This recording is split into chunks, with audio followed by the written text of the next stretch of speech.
नमस्कार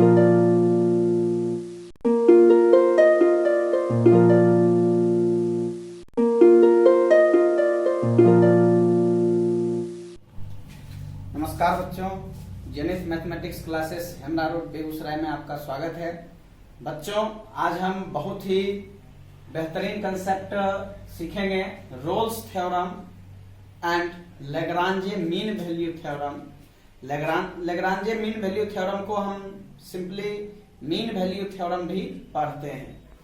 यहाँ पर जब हम आपको कंटिन्यूटी बताए थे, कंटिन्यूटी डिफरेंशिएबिलिटी, इस दो कंसेप्ट का यहाँ पर यूज होता है। इसलिए बच्चों, Rolle's theorem, Lagrange mean value theorem को देखने से पहले अगर आपका कंटिन्यूटी एंड डिफरेंशिएबिलिटी का कंसेप्ट कमजोर है तो यहाँ पे आपको थोड़ा सा प्रॉब्लम होगा। रोल्स थ्योरम बेहद आसान है, बेहद सिंपल है। इसमें दो तीन बातों का ध्यान रखना पड़ता है। रोल्स थ्योरम का स्टेटमेंट क्या है उसको हम देखेंगे। स्टेटमेंट, रोल्स थ्योरम का स्टेटमेंट देखेंगे क्या है। तो स्टेटमेंट के मुताबिक अकॉर्डिंग टू रोल्स थ्योरम कहता है let F be a real valued function. Let f be a real valued function means f क्या है, कोई वास्तविक मान फलन है जो कि लिखेंगे defined on the closed interval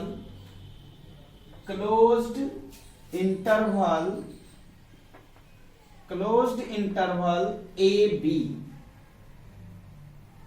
ठीक है बच्चों, यहां पर क्या है, माना f जो है वो क्या है, एक वास्तविक मान फलन है जो कि बंद अंतराल a b में परिभाषित है। सबसे पहले आपको पता है किसी भी फंक्शन को जब हम कंटिन्यूटी चेक करेंगे या डिफरेंशिएबिलिटी चेक करेंगे तो सबसे पहले हमारा फंक्शन क्या होना चाहिए, डिफाइन होना चाहिए। इसलिए हमने लिखा है कि f जो है वह कोई रियल वैल्यूड फंक्शन है जो डिफाइन है क्लोज्ड इंटरवल a b में, सच दैट fx is अब एक नंबर में क्या है, fx is continuous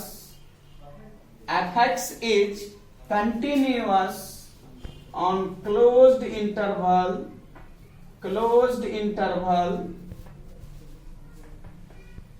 a b। सबसे पहला कंडीशन क्या है, तो fx जो है वह कंटिन्यूअस होना चाहिए क्लोज्ड इंटरवल में। ठीक है बच्चों, दूसरा पॉइंट कहता है differentiable, fx is differentiable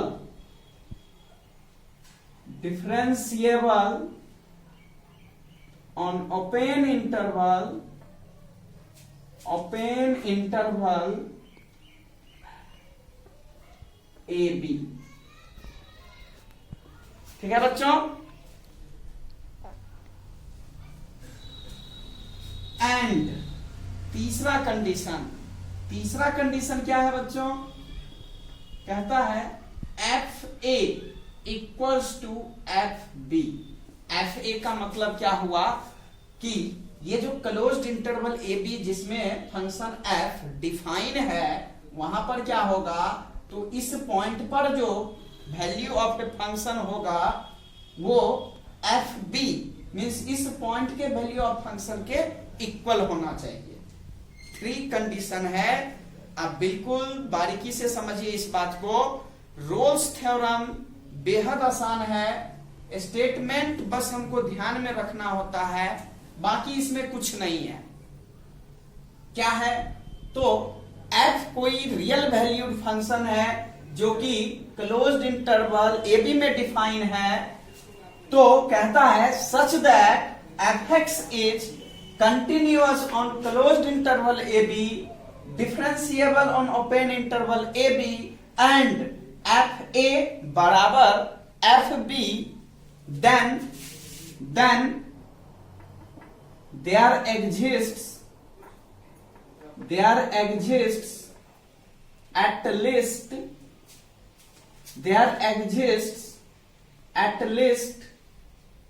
a point C belongs to open interval AB such that f dash C equals to 0। ये आपको ध्यान में रखना है। अगर कोई फंक्शन इस तीनों कंडीशन को फुलफिल करता है, मींस कंटिन्यूअस भी है, डिफरेंशिएबल भी है, एफ ए बराबर एफ बी भी है, तो कहता है कम से कम एक ऐसा पॉइंट सी अवश्य मिलेगा जहां पर क्या हो, एफ डैश सी का वैल्यू 0। यहां पर जो है एटलीस्ट है, कम से कम। जैसे कि सपोज कीजिए अगर हम आपको कहते हैं कम से कम एक रसगुल्ला खाना पड़ेगा, तो एक रसगुल्ला कम से कम का मतलब क्या है, आपके ऊपर डिपेंड करता है कि आप कितना खाएंगे, लेकिन यह शर्त है कि एक तो खाना ही पड़ेगा। एक खाने के बाद आपका मन है 10 खाइए, 50 खाइए, 100 खाइए, लेकिन एक खाना पड़ेगा। सेम टू सेम कंडीशन यहां है बच्चों।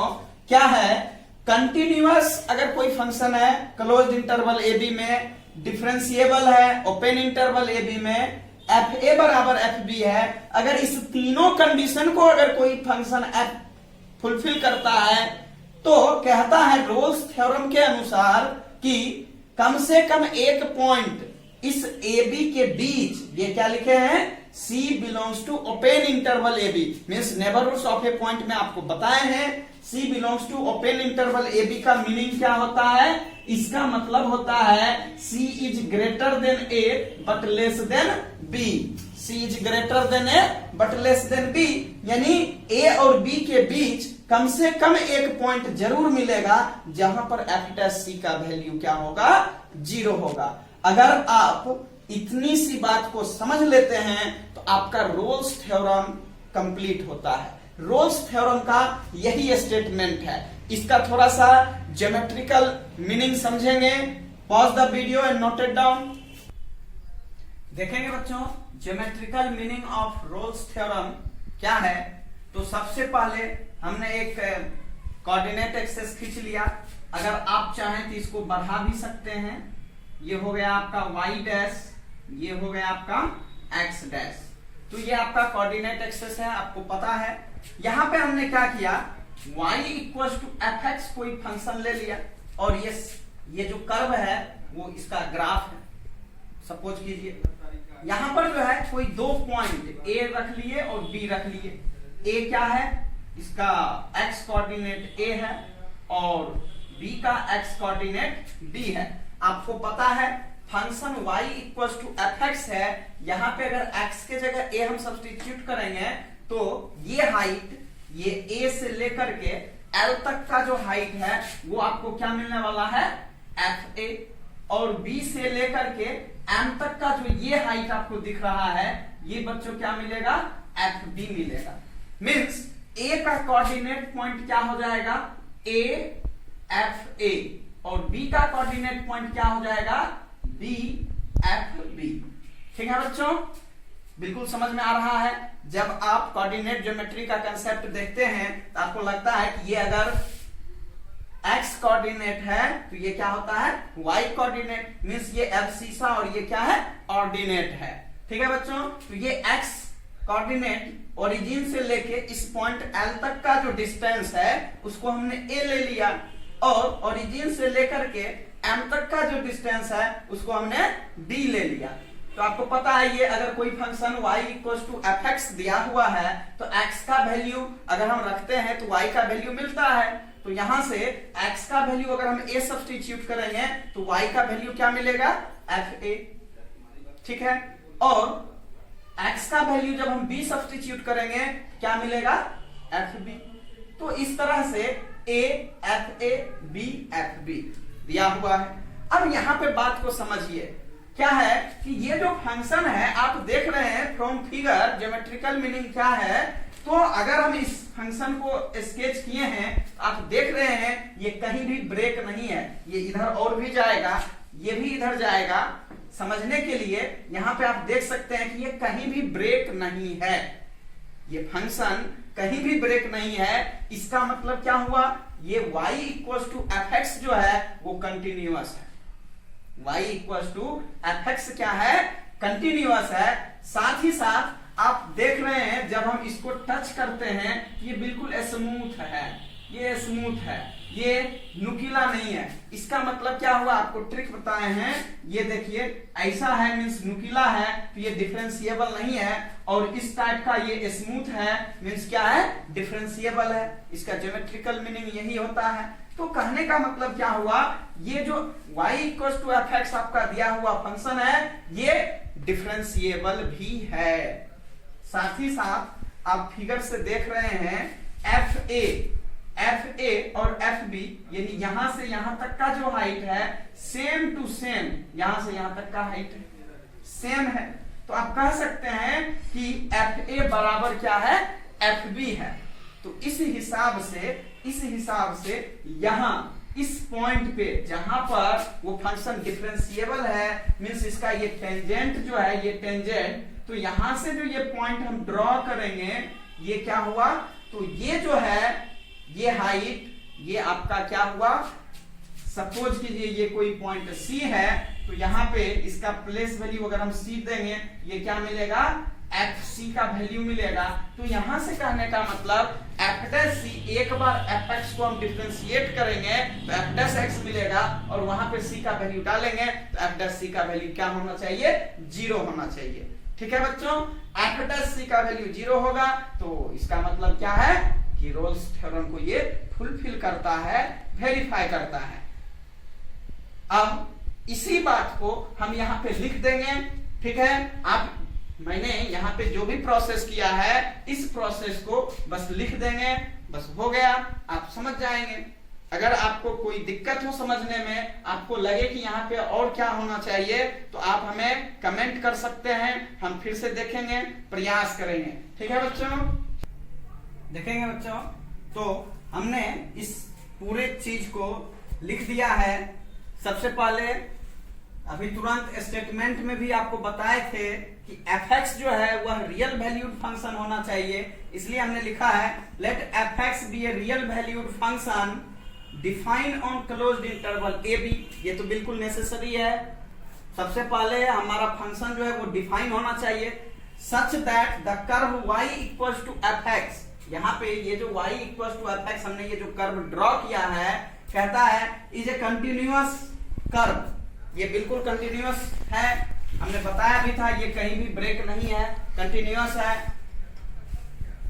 बिटवीन ए एंड बी, ए और बी के बीच ये कंटिन्यूअस है। फिर इधर ब्रेक हो जाए ठीक है, लेकिन ए और बी के बीच ब्रेक नहीं होना चाहिए। ठीक है बच्चों, ए मैंने इसका कोऑर्डिनेट लिख दिया है ए एफ ए, इसलिए लिखा है A F A and B B F B. ठीक है बच्चों, and it is possible to draw a unique tangent. कहने का मतलब ये जो हमने खींचा है ये आपका टेंजेंट है। ठीक है, तो ये जो टेंजेंट हमने खींचा है वो क्या है, तो y equals to F X पर a और b के बीच का कर्व, जिसको हमने लिखा है। ठीक है ना, a unique tangent at every point on the curve y equals to F X between the points a and b। a और b के और भी सपोज कीजिए एक इसी का पैरेलल हम ग्राफ बना देते हैं, एक इसी का पैरेलल ग्राफ सपोज कीजिए कुछ इस टाइप का ग्राफ है, तो इस पॉइंट पे, इस पॉइंट पे, इस पॉइंट पे, इस पॉइंट पे, सभी पॉइंट पे क्या होगा, हमारा ग्राफ आएगा, सभी फंक्शन पे आएगा। तो कहने का मतलब क्या हुआ, ये जितना भी पॉइंट आपको दिख रहा है इस सभी पॉइंट पे आपका क्या होगा, एफ एक्स कंटिन्यूअस भी है, डिफरेंशिएबल भी है, एफ ए बराबर एफ बी भी होगा। तो कहने का मतलब कंडीशन क्या था, एटलीस्ट ए पॉइंट, वन पॉइंट ठीक है बच्चों, तो 1 पॉइंट पे कम से कम होना चाहिए। कहने का मतलब 1 से अधिक कुछ भी हो सकता है, 2, 4, 5, 50, 25 कुछ भी हो सकता है। इसलिए आप ये नहीं समझिए कि यहाँ पर केवल एक सिंगल पॉइंट होगा, ढेर सारे पॉइंट पे हो सकता है। ठीक है बच्चों, तो इसी का पैरेलल एक ये भी आपका ग्राफ हो सकता है। तो सेम टू सेम यहाँ पे हमने लिखा है ऑल्सो FA बराबर FB, जो कि हमने अभी तुरंत चर्चा किया था कि FA बराबर FB होना चाहिए। ठीक है बच्चों, तो अकॉर्डिंग टू स्टेटमेंट क्या कहता है, there exist at least 1 point C, हमने यहां पे रख लिया है CFC।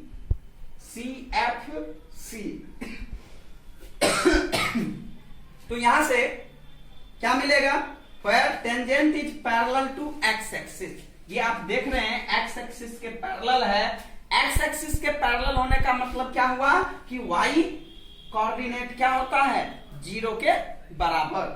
इसका मतलब यहां से चूंकि ये टेंजेंट है, आगे आपको टेंजेंट से नॉर्मल में आप पढ़ेंगे, यहां पर किसी पॉइंट का जो टेंजेंट होता है मींस dy ओवर dx का वैल्यू क्या होता है, 0 मींस f डैश x का वैल्यू क्या होता है, 0 के बराबर। और इस पॉइंट C पर है, इसलिए यहां पर f डैश C का वैल्यू क्या होगा बच्चों, 0 के बराबर। ठीक है बच्चों, तो यहां से कहने का मतलब आप बिल्कुल ज्योमेट्रिकल मीनिंग भी आप समझ चुके होंगे। अब हम इसका एक न्यूमेरिकल एग्जांपल देखेंगे। Pause the video and note it down.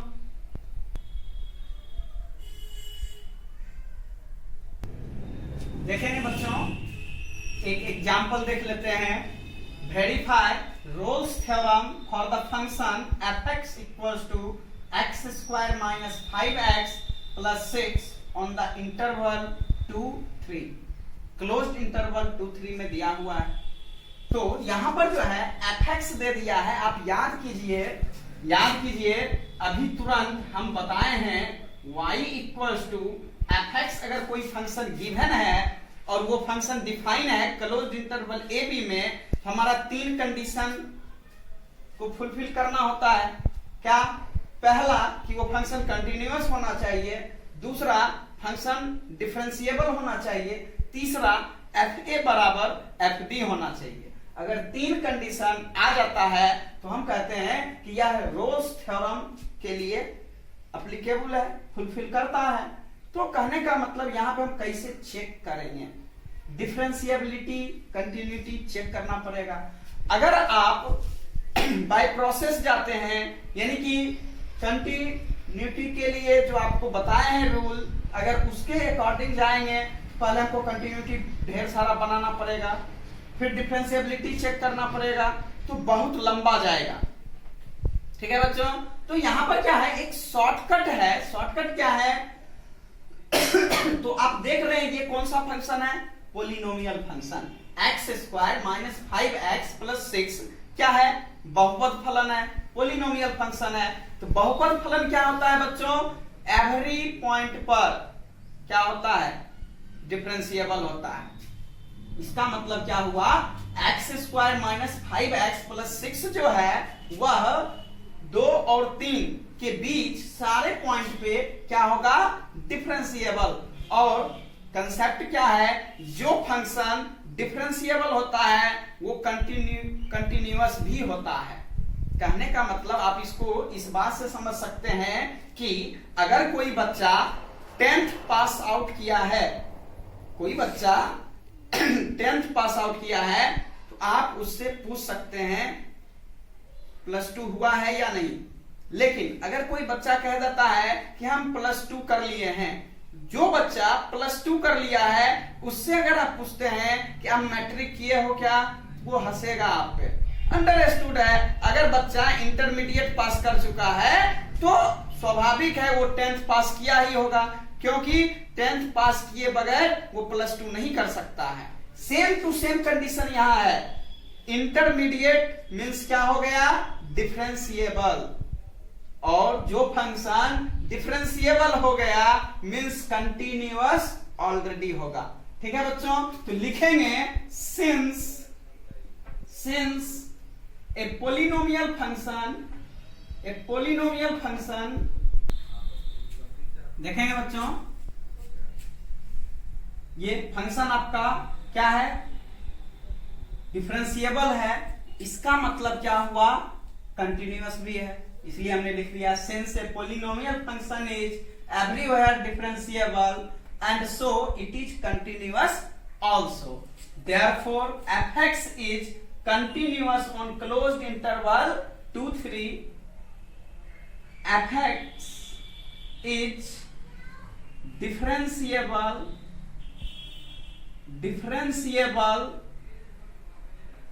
on open interval 2 3। अब क्या है कि ये दोनों मिल गया, लिखेंगे नाउ f2 निकाल लीजिए, जैसे fa fb हमको चाहिए, आपको पता है fa बराबर fb अगर आएगा तो तीसरा कंडीशन मिलेगा, तो तीसरा कंडीशन जो हम चेक करेंगे, a का काम 2 कर रहा है, b का काम 3 कर रहा है, इसलिए f2 हम निकालेंगे बच्चों।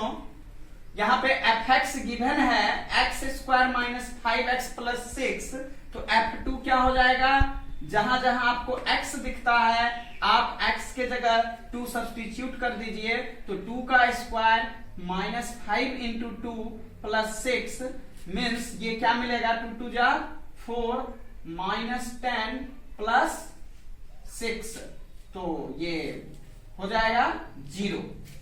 ठीक है बच्चों, एंड f3 अगर हम निकालते हैं, f3 की बात करेंगे तो 3 का स्क्वायर माइनस 5 इंटू 3 प्लस 6, तो ये हो जाएगा 9 माइनस 15 प्लस 6, तो ये भी आपका 0 ही मिलेगा। ठीक है बच्चों, लिखेंगे clearly f2 equals to f3, fa बराबर fb, तीनों कंडीशन मिल गया। रोल्स थ्योरम का जो स्टेटमेंट कहता है उसके अकॉर्डिंग fx जो है वो कंटिन्यूअस भी है, क्लोज्ड इंटरवल 2 3 में, डिफरेंशिएबल भी है ओपन इंटरवल 2 3 में, और f2 बराबर f3 भी आ चुका है। इसका क्या मतलब हुआ बच्चों, इसका मतलब ये हुआ कि ये fx जो है वो आपको फुलफिल करता है ऑल कंडीशन को। ठीक है, लिखेंगे बच्चों 10 all the conditions satisfied, all the condition of Rolle's theorem, ऐसा भी लिख सकते हैं, all the conditions of Rolle's theorem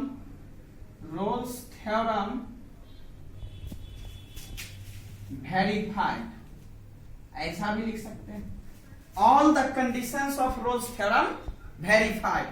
कहने का मतलब रोल्स थ्योरम का जो भी कंडीशन था वो वेरीफाई हो चुका है। तो अब मुझे क्या करना है, लिखेंगे देन, इधर हम कर लेते हैं बच्चों, देन there exists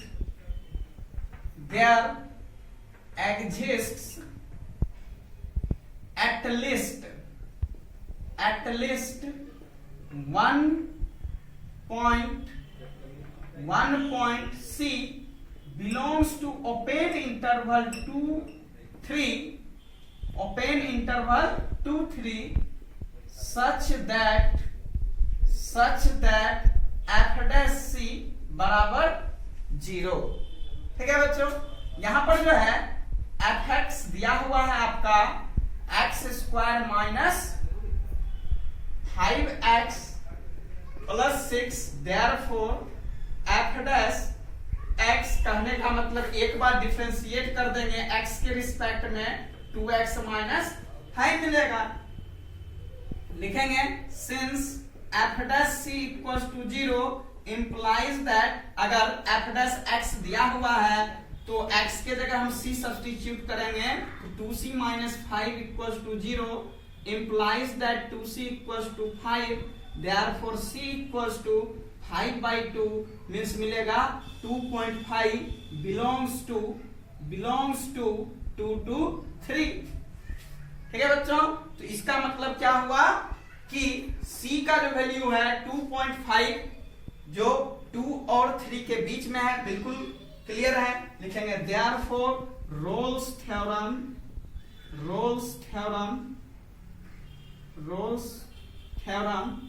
verified।